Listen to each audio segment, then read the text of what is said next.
en ce début de campagne, nous aurions espéré, nous avions souhaité avoir une campagne sereine et calme, où le débat d'idées devrait prévaloir et que les gens rivaliseraient tant au niveau de leurs programmes et projets que dans la mobilisation des Sénégalaises et des Sénégalais. C'était peut-être trop demandé à certains acteurs que d'avoir des rapports de paix,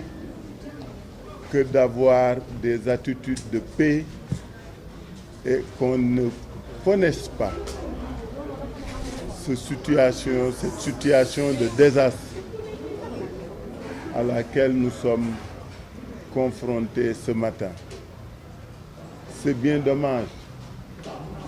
C'est la raison pour laquelle je voudrais, moi, m'excuser auprès des Sénégalaises et des Sénégalais pour ce triste spectacle de désolation. M'excuser surtout auprès de mes cohabitants. Nous habitons Sacré-Cœur depuis 1981-82 et j'ai fait le tour de chaque maison pour voir chaque chef de famille et chaque membre de famille pour présenter nos excuses parce que ma maison est un siège politique. Nous n'aurions pas souhaité leur imposer cette douloureuse situation. D'autant plus que certaines maisons n'ont plus d'électricité, d'autant plus que certains habitants ont eu des dommages matériels importants puisque un véhicule a été caillassé. Donc je voudrais ici publiquement présenter à chacune et à chacun de mes cohabitants et de la cité mes excuses et dire mon regret de leur imposer cette situation et véritablement demander pardon parce que c'est ça qui est important, parce que nous n'aurions jamais pensé leur imposer pareille situation, surtout au moment où cela s'est passé. Ce qui s'est passé, vous me direz que c'est politicien, c'est politique, mais ce qui s'est passé est criminel. C'est criminel, et je pèse mes mots, parce que dans cette maison, même si elle est un siège, il y a des personnes qui y passent la nuit, qui dorment. Au moment des faits, ces personnes dormaient et on a incendié leur habitation. Qu'est-ce qui aurait pu se passer s'ils n'avaient pas fait preuve de diligence pour essayer de limiter les dégâts? Nous aurions connu encore une fois des dégâts humains, puisque nous aurions enregistré des morts. On rend grâce à Dieu que, heureusement, nous n'avons enregistré aucun décès ni aucun blessé matériel humain. Mais je voudrais encore une fois réitérer mes excuses et massaou tous les voisins, parce que c'est ainsi qu'on a vécu depuis plus de 40 ans. Nous nous connaissons, nos enfants se connaissent. Nous avons toujours vécu dans la quiétude et c'est parce qu'il y a cette situation que ces voisins n'ont pas pu dormir, n'ont pas pu aller à la mosquée calmement, n'ont pas pu faire leur prière calmement, puisque les événements se sont produits à 4h et quelques du matin, au moment où les musulmans se préparaient à aller à la mosquée ou se lever pour leur prière de Fajr et de Souk. C'est triste, c'est dommage que l'on puisse assister encore une fois à de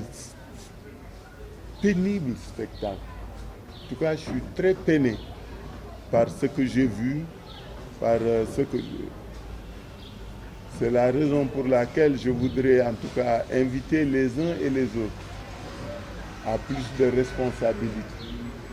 à plus de retenue. Cette campagne électorale, elle est spéciale. C'est la première fois que nous vivons une des élections législatives anticipées dans ces conditions. Ce qui nous est imposé est unique.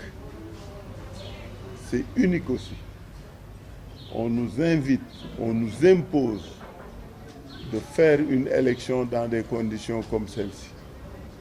C'est la raison pour laquelle la responsabilité première est celle de l'État. C'est l'État qui est interpellé dans tous ses compartiments pour faire en sorte que les gens puissent aller aux élections dans la quiétude et dans la sérénité. Cet État-là et les autorités qui l'incarnent devront prendre leurs responsabilités. Nous les interpellons. Ils doivent assumer, ils doivent s'assumer et ne pas laisser faire. Le laisser faire, c'est du matin.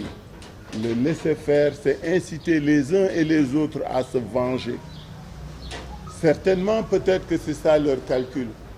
Ils souhaiteraient que les gens ne puissent pas aller aux élections dans des conditions de sérénité et de sécurité. En tout cas, j'y invite chaque acteur. Ce qui s'est passé ici est énorme, grave, dangereux et c'est criminel. Et c'est criminel. Et c'est criminel. J'espère que les autorités étatiques auprès de qui nous allons nous tourner, puisque nous allons faire toutes les procédures juridiques et judiciaires normales, donc les autorités étatiques joueront leur rôle. Parce que nous ne pouvons pas laisser passer cette situation. Ce n'est pas possible. Une plainte sera déposée et nous allons demander à l'État de s'assumer. Ça, je veux que ce soit clair dans la tête de tout le monde. Maintenant, quid des circonstances et des causes? Je n'ai aucun commentaire à faire puisque je n'y étais pas. Mais j'invite les uns et les autres à faire preuve de responsabilité et de sérénité. Une élection, c'est un débat d'idées, c'est des échanges. La violence n'y a pas sa place. Donc ma wax ne maa ngi bég lool mais naqarlu mbégte boo xam ne la dafa ànd ak kersa ak rus. À la limite da ngay sax am toroxte parce que li fi xew ci fajar 4 heures du matin parce que kër gi dafa ami caméra ami lépp ñi fi ñëw xam nañ leen gis nañ leen xam nañ kañ lañu egsi xam nañu kañ lañ kii xam nañu ku nekk ci yow xam nañu li nga def ay caméra fi ne bi ñuy egseeg ba ñuy précurseurs yi jëkk a ñëw ak dellu ak ñi ñëw ba gaa yi commencé tout est filmé parce que réew mi moo demee noonu léegi ku nekk da nga war fagarlu. Ensuite ñu dégg kilifa gu mag wax li mu wax démb maa ngi waxtaan tout de suite ak responsable yi pour xam nan la demee lan moo lan moo waral la mu wax bay laax wax nit ñi nañu yor jaasi ak paaka ak lu ne ak pistolet pour ñëw xeex lu ko fi jaar expliqué nañ ma ñoom wax naa leen sama xalaat mais dama ne lii fi xew am na signature li fi xew kenn du ko laam-laamee ci kan moo ko def kenn du ko laam-laamee ci ñan ñoo ko def parce que on a toutes les images on a tout ñi doon dem ak ñiy dellu seeg ñiy déyanteeg précurseurs yeeg yëpp tout est enregistré donc ñan ñoo ko def ak kan moo ko def xëy na yëgaloon nañ ñu mais fooguñu woon ni sooy def da ngay ñëw def ko ci lieu d'habitation moo tax ma am kersa gu rëy man am métit bu rëy parce que fii ñu ngi fi dëkk depuis plus de 40 ans kër yi yépp ñoo màggandoo seen doom yeeg ñi fi ne ñoo màggandoo dañu xamante depuis 40 ans histoire musul am suñu diggante donc moo tax ma dem baalu leen jéggalu leen parce que su kër gi nekkul woon siège li ñu dund duñ ko dund ñoom ci ñu yàq seen jàmm yàq seen waajtaayu julli fajar ba am na waa kër Masek Ndiaye parce que ñun ñëpp xamante ni ñoo waa kër Ousmane Masek Ndiaye yi oto bi ñu toj waa këram la goroom moom oto bi oto baa nga fële oto bi nekk fële lu mu jotee kër gi ñu dem fekk oto bi fa mu ne ñu toj ko donc moo tax ma dem ci kër gu ne di ko defaat publiquement di baalu di jéggalu di torox parce que loolu moo li war dëkkandoo dafa am àq dëkkandoo da nga koy ameel àq dem naa ba kër Lamine Loum pour baalu parce que bi ñuy def li ñuy def ñoom 4 heures du matin mag ñëpp yeewu nañu mag ñiy tëdd jigéen ñaa ngi tëdd ak xale yi donc jëfin bi moo rafetu jëfin bi moo ñaaw c'est même lâche et c'est criminel et je pèse bien mes mots c'est lâche et c'est criminel parce que maara day taali ñi tëddoon fii suñu tàkkoon nan la ñuy def ñi tëddoon fii mënoon nañu xoyamu mënoon nañu lakk ba jeex donc c'est criminel et c'est lâche parce que soo xoolee ci vidéo yi niñ doon sànnee sax nga xam ne yëfu ragal la suñu ñemewoon dañuy dugg ci kër gi mais taxaw fële di sànni ay lacrymogène ak ay cocktail molotov ak yooyu du yëfu góor du yëfu gor dama ni politique gu léegi ñu bari xàmmee tuñ ci seen bopp wax ju ñaaw def lu ñaaw jëf ju ñaaw c'est-à-dire ce n'est plus un problème de liberté c'est un problème de licence c'est-à-dire ku neex lu la neex wax nu la neex waxe ko parce que dara du la ci fekk li mu nar jur mooy sama maas gi nga xam ne bàyyi woon nañu xeex dellu si nag di xeex parce que nag dama ne gars yi yenn yi ñëpp ko mën si nous on a décidé ñu bàyyi yenn yi nañ ñu bàyyi ñu toog fa ñu toog te bañ ñoo yëngal te bañ ñoo boole ci yooyu parce que am na lu kenn dul nangu nag lii ñu def yomb na parce que ku nekk ci ñoom am nga kër ku nekk ci ñoom am nga kër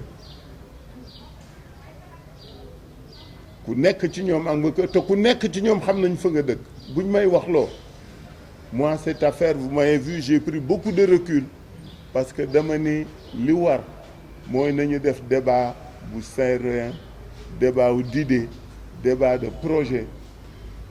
ku ci am sa dooleeg sa wax ju ñaaw nga téye ko et les Sénégalais tranchent mais lii rafetul jekkul moo tax maa ngi toroxlu maa ngi jéggalu di baalu samay dëkkandoo yëpp mais di baalu quartier bi yëpp fi nga dëkk 40 ans kenn mësu leen atte kenn mësu leen jàppale si su fi lii amee dafa ñaaw donc maa ngi baalu ñëpp maa ngi jéggalu di jéggalu ba ci waa kër Masek Ndiaye yi nga xam ne oto ba nekk fële ci mbedd mële lu mu jotee kër gi ñu fekk bopp foofu toj donc nañu delloo ci xel yi nañu delloo ci xol yi il est vrai que nous daañu organiser élection yi ci conditions yu particulières defe naa woon bi ma déggee président Diomaye wax ci njabootam la waroon jëkk a doore su ci doore woon parce que sooy fagarlu walla ngay faagaagal da ngay wax sa njaboot soo wax njabootu keneen ku nekk ci ñu nit la ma ko wax mu war ko moo ñu war ku nekk ci ñu nit wax suñu njaboot ni élection débat la élection du jaay doole du jaay xadar sa moroomu góor soo koy défier da ngay dem défier ko les yeux dans les yeux ñun loolu la ñu xam mais doo ñëw def des trucs aussi lâches yoo xam ni mënoon na jur lu ne man dama tiit depuis bi ñu ma ko waxee ma ni mbaa kenn deewu ci mbaa kenn gaañu ci loolu laa jëkk ko xool. Deuxièmement, voisinage bi amatuñu courant ñii seen oto yi yàqu na xam nga yooyu je sais pas qu'est-ce qu'on veut prouver. En tout cas maa ngi baalu ñëpp ñi dëkk ci quartier bi maa ngi baalu ñëpp ñi nga xam ne fii la ñu nekk ci koñ bi ak quartier bi di jéggaluwaat di baalu di wax ne lii fi am nag duñ ko bàyyee noonu parce que kër gi niñ ko defaree ñi fi ñëw attaqué ko ñépp la ñu filmer oto yi egseeg ñaata oto la ñoo nit ñi ak ñi làqatu fi parce que li ñu xamul mooy quartier bi benn la ñun filmer nañu mais kër yépp filmer donc ñi gaara woon ci ruq beeg ñiy làqatoog parce que 14 personnes yi doon sànni du ñooñu rek mat nañu 30 et quelques personnes ñépp la ñu filmer ku nekk ñu ngi yor sa visage parce que ñun noonu la ñu organiser woo ci quartier bi donc duñ ko bàyyee noonu maintenant daañu xool état bi li muy def parce que dégg naa ñu ni élection campagne licence la période de licence la au lieu que mu doon période de liberté période de licence la c'est-à-dire ku nekk lu la neex def dara du la ci fekk man danaa interpeller état bi à titre personnel nag parce que kër gi sama bosa ku fi deewoon man maay civilement et pénalement responsable parce que sama njaboot lañu ñenn ñi juruma leen mais maa leen dëkkal donc man sam bopp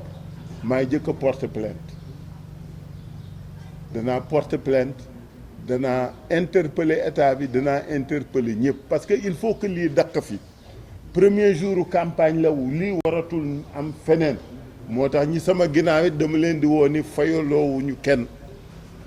dem leen defi seen campagne dem leen wax ak nit ñi loolu moo am solo mais man nag li ma war def moom maa si sama kër la sama alal la man li ma ci war def lépp danaa ko def donc kooku j'interpelle l'État ce sera pas sans suite parce que li fi am c'est criminel c'est lâche et donc il faut que l'État à travers toutes ces demandes sache que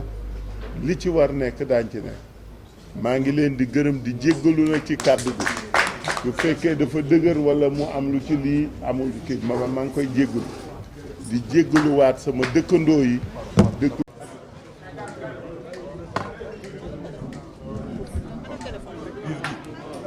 am sa micro Ada